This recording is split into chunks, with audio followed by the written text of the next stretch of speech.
Welcome to the P.A.S. Report podcast. If you're tired of censorship, outraged by government abuses, and thirsty for real insights, then you're in the right place.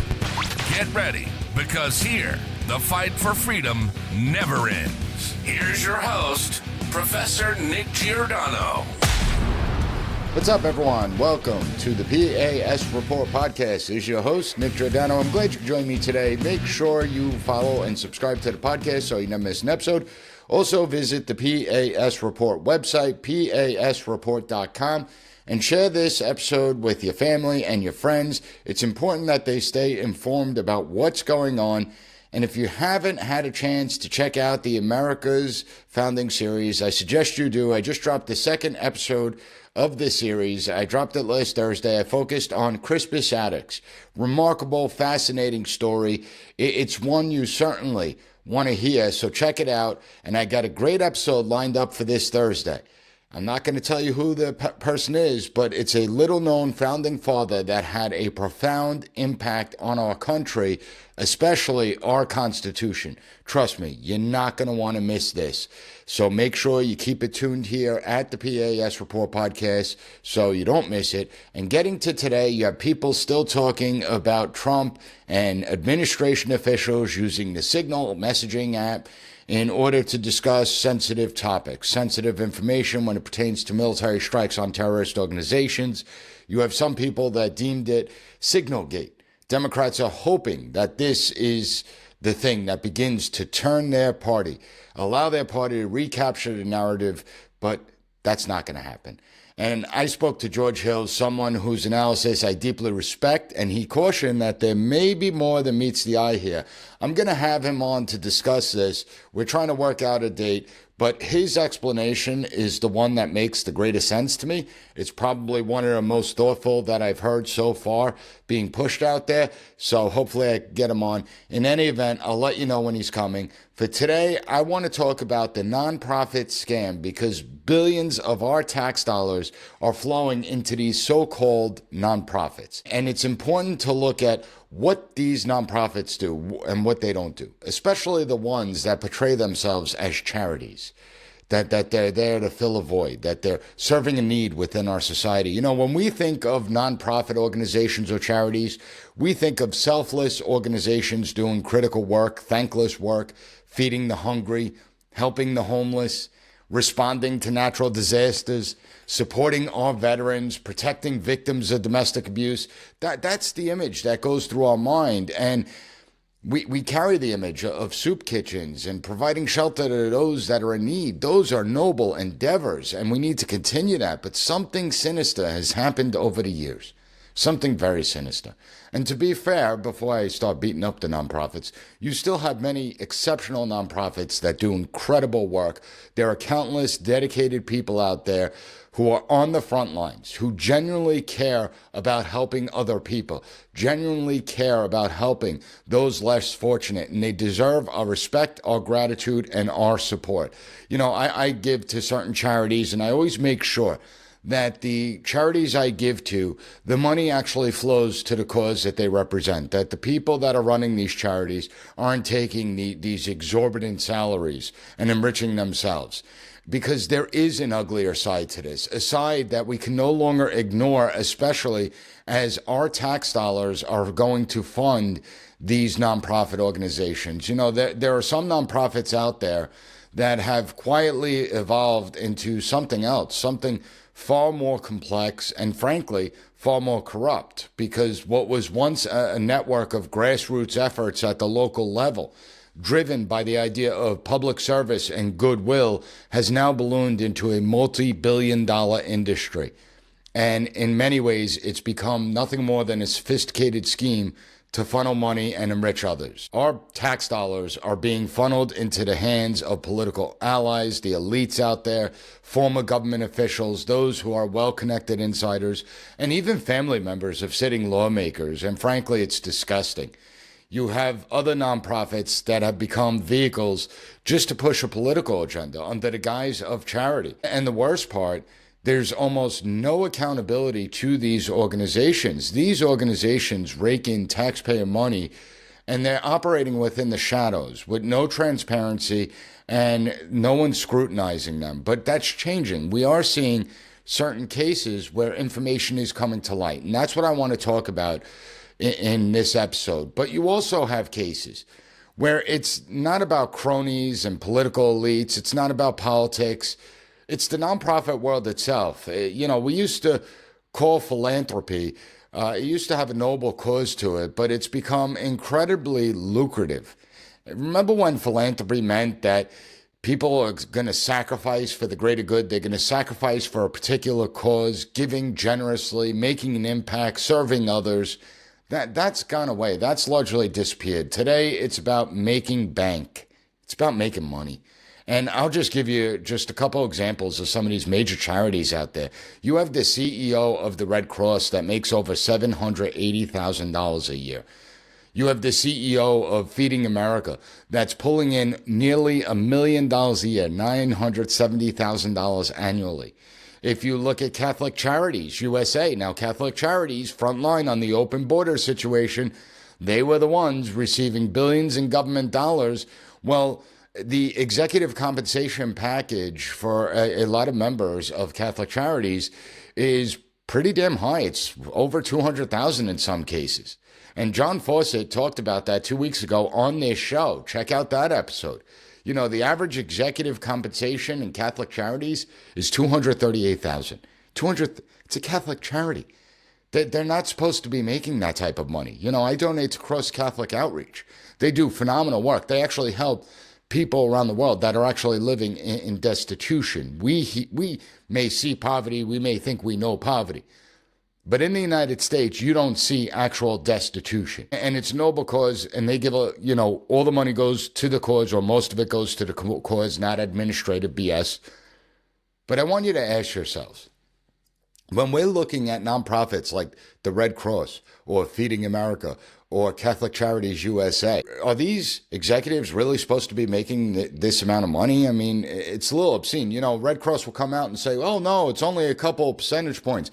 The compensation packages are just a very, very small sliver of our budget. We have a multi-billion dollar budget. And so this is a small sliver of that. It doesn't matter. It doesn't matter. I mean, I don't know. Maybe I'm different. I don't begrudge anyone for making a living. We all have to put food on the table. But when executives at these so-called charities are making double or even triple what the president of the United States earns, we have a major problem. The president's salary is $400,000 tax-free.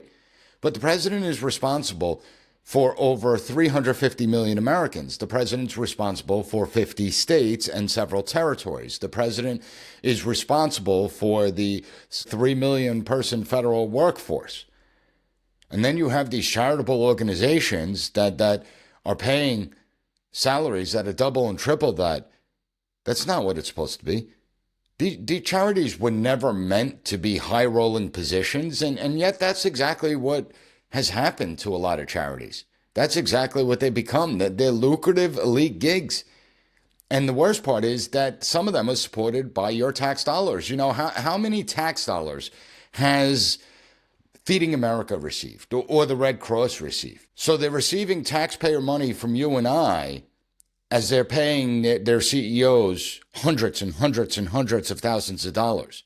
And the real kicker in all this, because I'm not focusing on the Red Cross and Feeding America this episode, the real kicker in all of this, something you probably haven't heard much about, is how the government is funneling money to so-called nonprofits, some of them fronting as charitable organizations, others are fronting themselves as educational organizations that are looking to solve problems within society, or organizations that are going to fill a void in society. And I want to talk about one in particular, the Greenhouse Gas Reduction Fund, because this fund goes to the heart of what this episode is about, and it goes to the heart of the nonprofit scam that exists. The Biden administration created a $27 billion fund as part of their so-called climate agenda, but in the final days before he left office, $20 billion of that dollars was rushed out the door so Trump couldn't stop it, and it went to a few hand-picked nonprofit organizations many of which weren't even in existence a few months earlier, and they're loaded with political operatives, Democratic donors, and insiders within the political DC swamp. So we're going to do a dig into that. We're going to look at the details in the next segment, and I want you to keep this question in mind throughout the episode. Is this really charity? Is this what nonprofit is about? Or is it just a taxpayer-funded slush fund disguised as public service?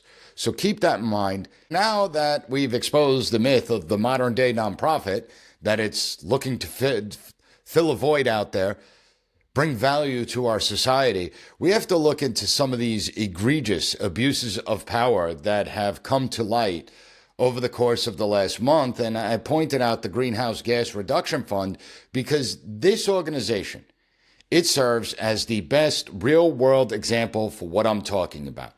The fund was created under the Inflation Reduction Act, which, as most of us know, had nothing to do with reducing inflation, had nothing to do with making and improving our lives, had nothing to do with lowering the cost of gas or groceries, and it had everything to do with growing the size and reach of government, all in the name of climate justice, right? That's what they like to call it, because the selling points of this fund under climate justice, which is nothing more than a vague term that they made up to try and make it sound noble, but it's an attempt to justify funneling massive amounts of taxpayer money into ideological pet projects and to enrich their friends. The fund totaled $27 billion. And here's where it gets really interesting. $20 billion of it, as I alluded to, was rushed out the door after Kamala Harris lost the 2024 presidential election. This $20 billion, $20 billion, that's a lot of money that you rush out the door. You have the Biden administration. They knew that the time was up, that they were leaving office. So they fast-tracked your hard-earned tax dollars. Remember, this is your money to a handful of hand-picked nonprofits. And one of the selling points was that it's about climate change. We're saving the planet. As they're burning Tesla stations, as they're destroying Teslas throughout the country, remember, these are the people that claim that they care about climate change. Such frauds out there. But you see massive amounts of tax money in these ideological pet projects that exist. And when we're looking at these groups, when we look at the track record for these groups, they're not household names. You never heard of these groups. They were formed just months ago. They had no track record of managing anything. And they had no track record of managing this type of money. They had no prior experience within the climate change industry itself. It's very interesting when you look at that. What they did have in common was that many of these groups were deeply embedded with Democrat political operatives, Democrat donors. Interesting how that works. Now, let me highlight one of the biggest winners of this grant was Climate United, which was awarded $6.9 billion tax dollars. Climate United is not some long-established, tested nonprofit. It's a coalition of 3 nonprofit entities that conveniently joined forces in June of 2023, right after it became clear that grant money was up for grabs. Because in government, remember, timing is everything. And there are no such things as coincidences. None. So among the 3 in this group, the Community Preservation Corporation snagged $2.4 billion from this pot. And here's where it gets even more disturbing. When you look at Climate United's CEO, it's Beth Bafford. She served as the Obama administration in the Office of Management and Budget. Then there is the Chief Strategy Officer, Phil Arnow, who worked as a strategic advisor to the Department of Energy during the final 2 years of the Biden administration. The reason I point that out is because it demonstrates the revolving door that exists. You have government officials who move into nonprofits, and suddenly those nonprofits are first in line when the taxpayer money starts flowing. And I do want to make it clear that it's not just about nonprofits. We see something very similar in the private sector as well. When a general retires and then goes to sit on a board of a defense contractor, it's the same thing. But The only difference is, at least when a general goes on the board of a defense contractor, at least we could say it's a private sector industry that's looking to make weapon systems, right? It's not being pawned off as charity. It's not being pawned off as some nonprofit organization looking to do good within our society, looking to fix a problem within our society. And so let's talk numbers here. You have the CEO of Community Preservation Corporation, that's one of the Climate United's partners. He made $1.5 million in 2023. This is supposedly a charity. This is supposedly a nonprofit organization. $1.5 million in salary to one person. Does any of this sound like a nonprofit to you? I mean, come on, that's a lot of money. And here's what's really going on. These so-called nonprofits are actually pass-through entities. That's what it comes down to. They apply for massive federal grants. Once those grants are approved, the executives pay themselves, and they're going to pay themselves hefty 6 or 7-figure salaries right off the top. And then they're going to turn around and distribute whatever money's left to the smaller organizations in the form of quote-unquote sub-grants. And this is how they wash their corruption. That way, on paper, it looks like they're meeting the requirements of the grant. But when you look at the reality, they're just middlemen that are siphoning off taxpayer dollars, enriching themselves along the way. And the public is the one that is getting shafted out there. We're getting sold that this is really climate progress, that we're making progress when it comes to climate change because of all these billions flowing, but they're not flowing to the actual cause. It's flowing to people's pockets. And so what you have here is a new class of elite bureaucrats that are cashing in on our money. Our taxpayer dollars. And the worst part is there's no oversight. None. No transparency, no follow-up to ensure the money is being used as it's intended. The government simply throws money at these entities, gives them, and they walk away. It's the perfect racket.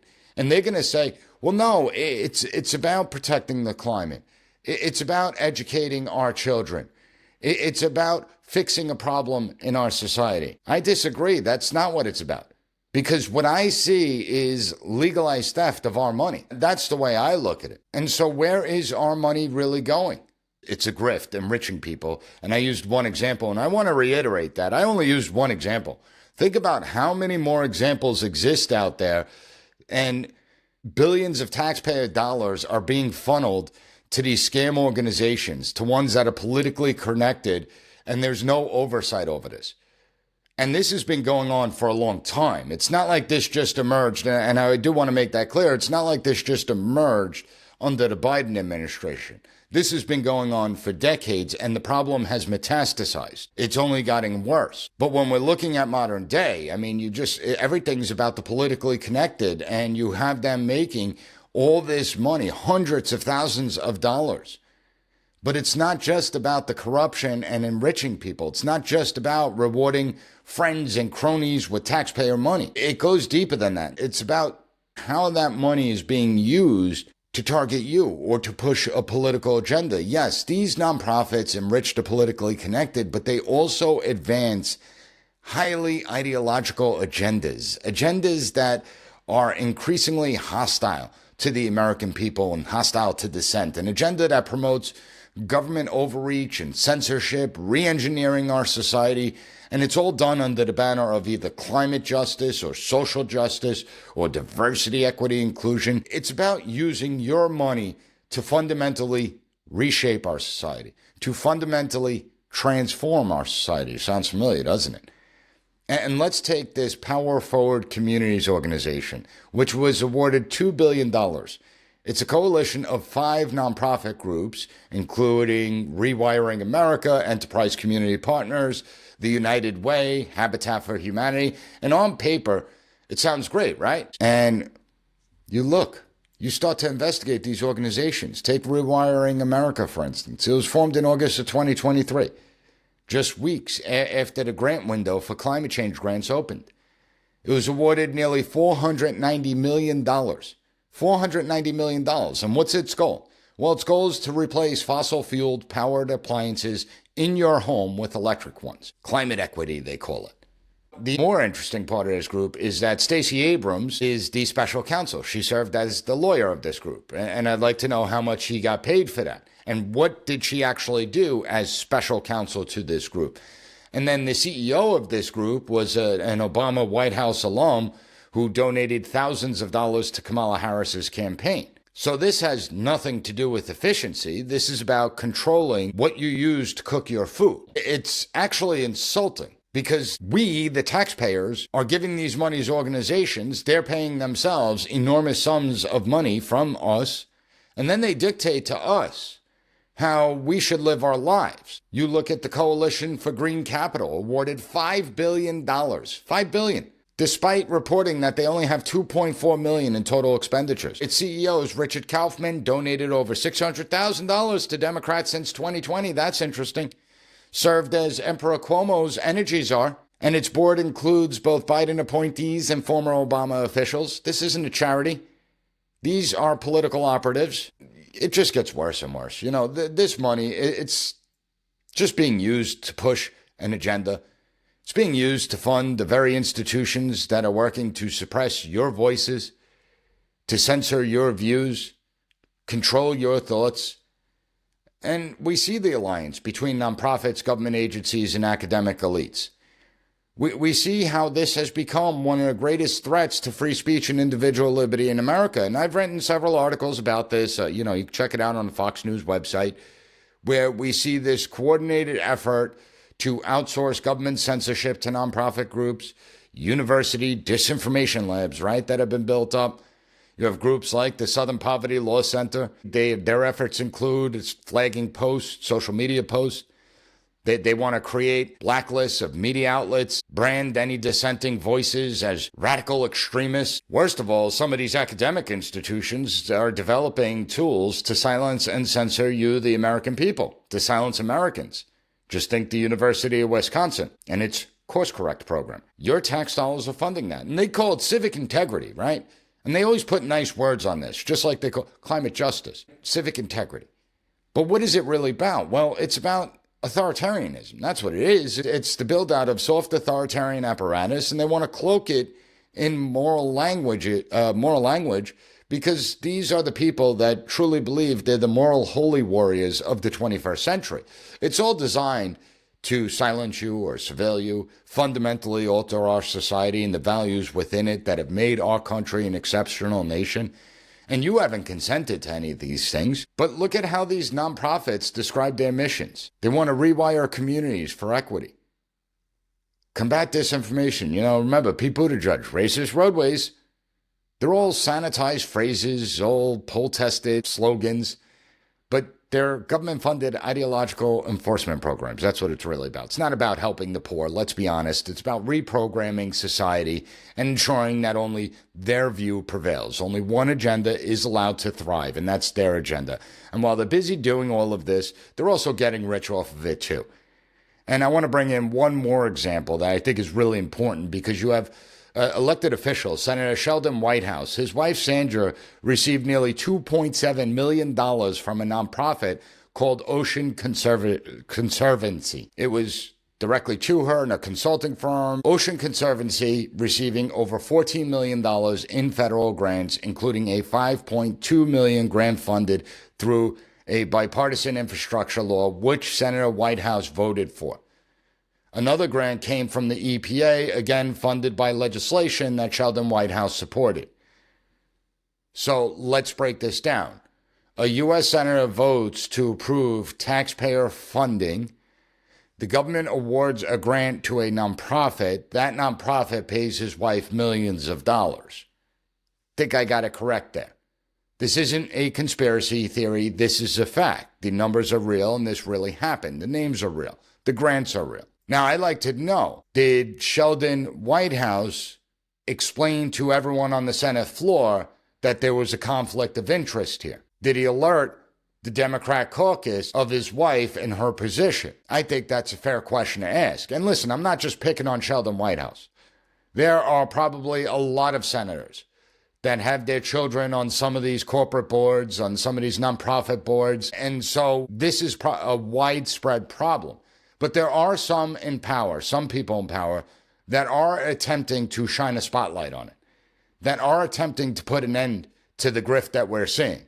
You have people like EPA Administrator Lee Zeldin, who's working hand in hand with the Doge team. And that's how we know about the climate scam, where billions of dollars are being funneled to the far left and the politically connected. So there is some good work that's being done. There are some that are uncovering it because we need to stop the gravy train.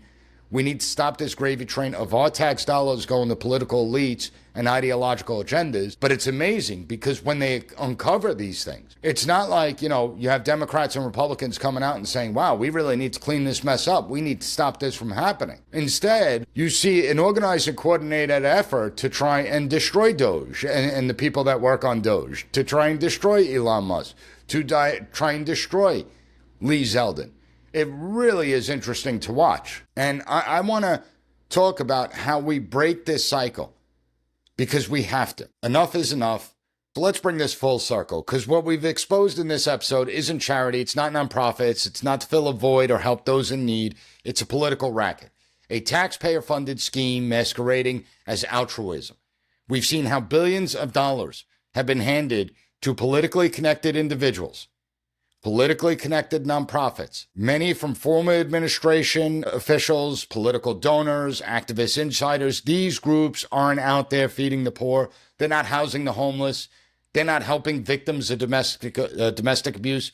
Instead, they're pushing an ideological agenda. They're enriching themselves, and they're acting as middlemen and women in a money laundering scheme that's taking place, a scheme that's costing the American taxpayer billions of dollars. And it's being done out in the open. The public is the one that pays the bill, while these small class of elites who walk away with our money, they have the power, they try and control the narrative. This is the game.